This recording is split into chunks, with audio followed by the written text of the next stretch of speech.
ஷாம்பூன்னு எடுத்துக்கோங்களேன். ஒரு காலத்தில் பார்த்தீங்கன்னா ஷாம்பூன்றது அந்த குட்டி எக்கு ஷாம்பு மட்டும் தான், அந்த ₹1 பேக்கெட் தான் வரும். இவ்வளோ பெரிய பெரிய பாட்டிலாம் ஒருத்தர் வீட்டில் கூட வாங்கவே மாட்டாங்க. ஃபாரின்லேருந்து வரப்போ அவங்க தான் வாங்கிட்டு வருவாங்க. ஃபாரின் சாமானாலே அந்த வாசனை சோப்பு பவுடர் அதெல்லாம் தான் பார்க்கும்போதே நல்லாயிருக்கும். பட் இப்போ வந்து நம்ம சீக்கா அதெல்லாத்தையும் கம்ப்ளீட்டாக அதெல்லாம் அவுட் ஆஃப் த ஷெல்ஃப்ஸாக போயிருச்சு. அது நம்ம எங்கேயுமே எந்த வீட்டு பாத்ரூம்ல இப்பெல்லாம் சீயக்காய் பொடியெல்லாம் பார்க்கவே முடியாது. சீயக்காய் அப்படின்னாலே மீரா வந்து சீயக்காய் போடுறதான் காமிக்கிறாங்க. ஸோ அதெல்லாம் அது மாதிரி சின்ன சின்ன விஷயங்கள்லேருந்து டோட்டலாக நம்ம வந்து வி ஹவ் கம் அவுட். அது எதனாலன்னா நமக்கு டைம் இல்லை ஒன்று, ரெண்டாவது we have become so busy. அதனால் ஏதாவது ரெடியாக இருக்கா அதை அப்படியே நம்ம யூஸ் பண்ணிட்டு போவோம்.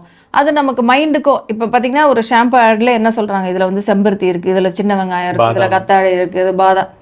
ஸோ நம்ம வீட்டில் போட்டு நம்ம என்னென்னலாம் போட்டு அம்மா செய்வாங்களோ அதெல்லாமே இதில் இருக்குதுன்னு சொல்கிறப்ப சரி ஓகே இது ஒரு கரெக்டான ஆல்டர்னேட்டிவ்னு நானே நம்பி தான் நான் வந்து அது கெமிக்கலுக்குள்ளே போயிடுறேன்.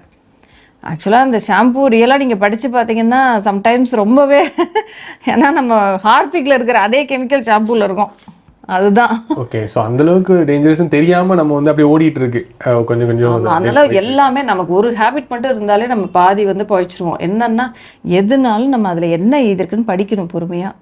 இந்த ஹேபிட் வந்து நமக்கு கிடையவே கிடையாது. எதனாலும் நம்ம என்னென்னா படிக்க மாட்டோம், கேட்போம் இது என்ன அண்ணா இது யூஸ் கடையில் போயிட்டு இது யூஸ் பண்ணாமன்னா உடனே அவர் சொல்வார் அது நல்லா இருக்குமா, இது சூப்பராக இருக்குமா, இது யூஸ் பண்ணுவார். அவ்வளோதான். அதுக்கு பின்னாடி என்ன இதுக்கு முன்னாடி எதுவுமே அவங்களுக்குமே தெரியாது.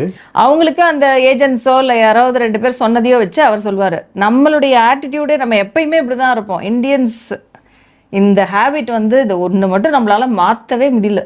எந்த மிஷினை வாங்குவோம், எந்த பொருளை வாங்குவோம், அதை பற்றி படிக்கிறதே கிடையாது. நம்ம யார்ட்டையா கேட்போம், அவங்க என்ன சொல்கிறாங்களோ அதான். இப்போ நீங்கள் ஷாம்பு எடுத்திங்கன்னா சோடியம் லெரைல் சல்ஃபேட்டுன்னு ஒன்று இருக்கும்.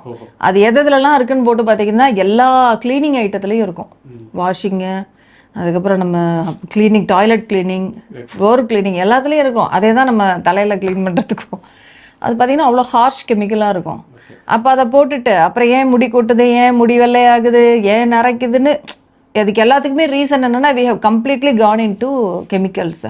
அட்லீஸ்ட் ஒரு வாரத்துக்கு ஒரு நாள் ஷாம்பு, அட்லீஸ்ட் ஒரு மற்ற 2 நாளைக்கு கொஞ்சம் தேங்காய் எண்ணெயை கொஞ்சமாக தேய்ச்சி தலைக்கு கொஞ்சம் தேங்காய் எண்ணெயை காமிச்சு ஒரு சீயக்காய் தேய்க்க வேணாம். நம்ம நிறைய நம்ம வீடுகள்லாம் பார்த்திங்கன்னா ஷாம்புக்கு பதிலாக அந்த செம்பருத்தி எல்லாம் இருக்குது பாருங்க, அப்படியே ஷாம்பு ஓட்ட சூப்பராக வரும்.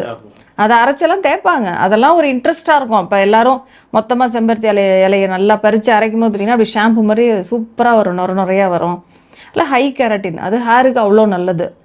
ஸோ இந்த மாதிரி இல்லை சீயக்காய் பொடியே வெறும் சீயக்காயை கடலை வாங்கி அதுவும் அந்த பூந்தி கூட அதை 2ஐயும் அரைச்சி அது வச்சாலே அதுவே சூப்பர் சீயக்காய் பவுடர். அவ்வளோ சூப்பராக இருக்கும். முடியே அப்படியே வாசனையாக இருக்கும். நேச்சுரலாகவே அந்த வெறும் அதை போட்டாலே வாசனையாக இருக்கும். இதெல்லாம் ஏன் போச்சு அப்படின்னா இதெல்லாம் செய்யறதுக்கு நமக்கு டைம் கிடையாது. அதனால தான் நமக்கு மெயினாக சரி இது யார் வாங்கி இதை காய வச்சு அரைச்சி அதை தேய்க்கிறதுக்கு டேக்ஸ் சம் டைம் வாஷிங்க்கு. நீங்கள் சீயக்காய் பொடி போட்டால் டெஃபினட்டாக கொஞ்சம் டைம் எடுத்து தான் வாஷ் பண்ணுவோம் ஹேரை.